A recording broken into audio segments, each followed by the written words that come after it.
Hello, this is Tamara coming to you from through the eyes of depression.org. I'm about to go swimming in a few minutes. I'm just outside of my pool area. I wanted to encourage you to subscribe to my YouTube channel, Breakthrough with Tamara. So just go to YouTube and go to Breakthrough with Tamara to subscribe. Today I wanted to talk to you about depression and disappointment. So depression is one situation where you are striving to feel better.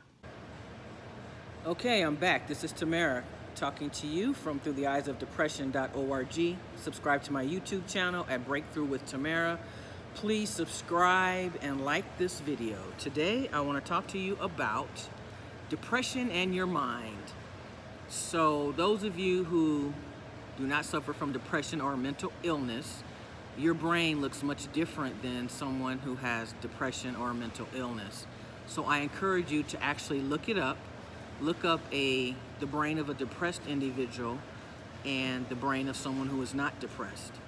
And so what you'll find is it's very different, and they don't know exactly why, but this is sort of the effect that the frontal lobe has on your mood.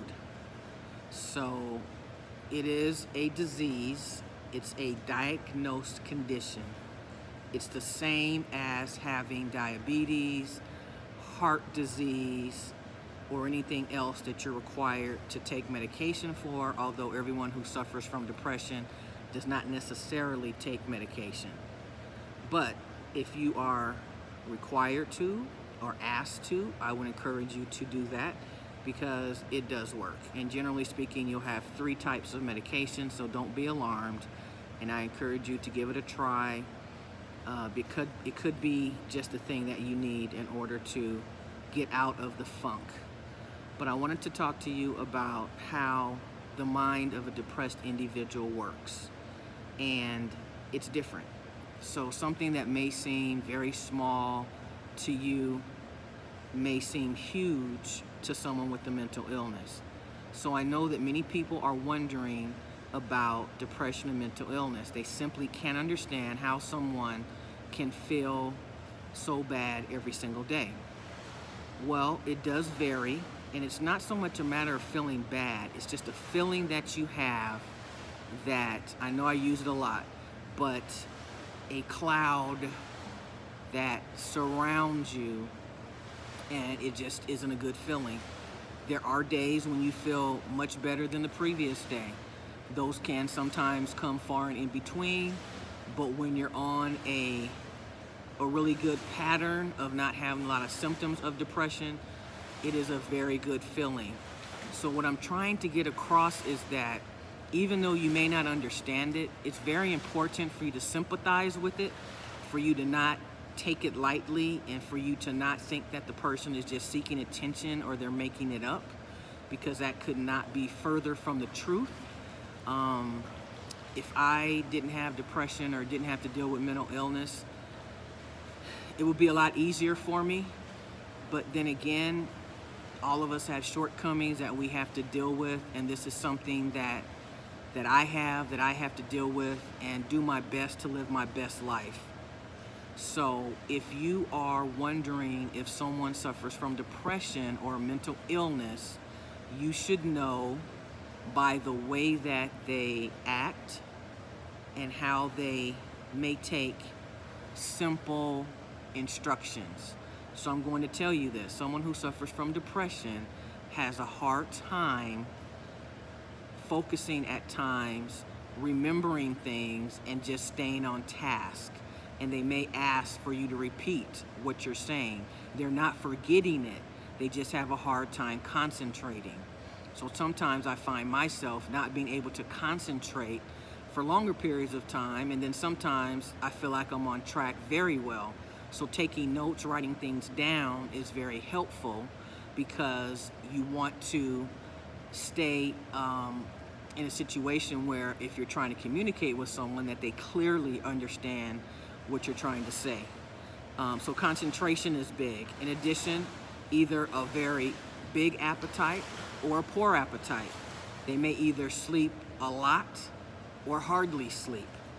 So these are all signs and symptoms to kind of give you an idea of what this person goes through on a daily basis. And you cannot just turn it off and on. It's just not that way, and it's just not possible. So what you should do is check in with that person and find out how they're doing, because I can't say it enough, suicide will become the #1 cause of death in America in 2020. And what is really alarming, school just started less than 2 weeks ago, and there have already been 3 kids from the same school district who have committed suicide, and one of them was 11. And I believe the scenario goes like this. I don't have any information about it specifically, but this is what I think. This 11-year-old was bullied most of the year last year. He came back to school, had a couple of days in school.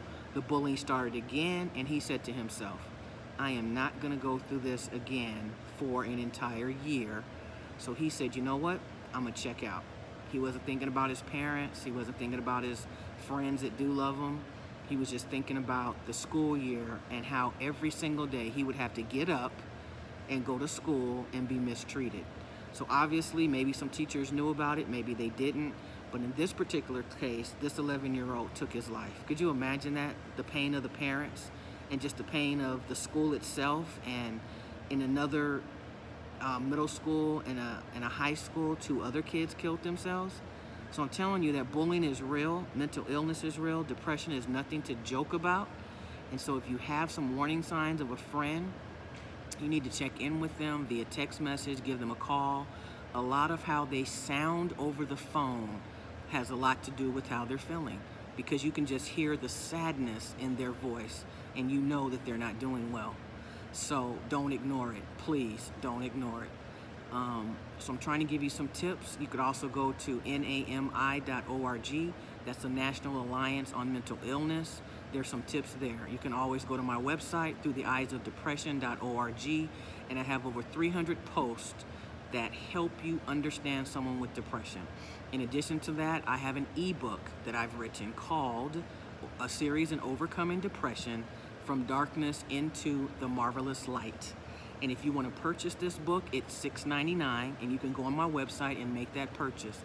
However, for the next 5 days, the book will be marked down to $5.99. So if you want to send me an email, send it to tct1867@yahoo.com. Once again, tct1867@yahoo.com, and I will drop the price to $4.99.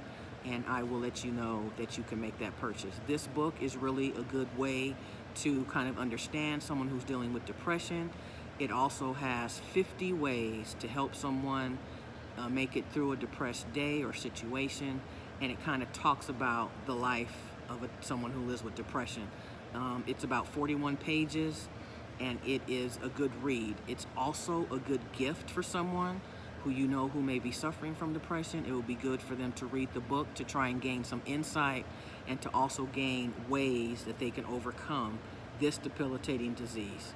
So if I can save one life, that's why I'm staying in the game, and that's why I'm here to talk to you, being as real as I can, being transparent as I can, because I speak from firsthand experience, having lived with depression most of my adult life. So I do know the symptoms, the signs, and what it's like. So I encourage you to keep the faith, stay in the game of life, and remember, giving up is never an option. I'm signing off until next time. Through the eyes of depression.org, Tamara Trotter. Thank you.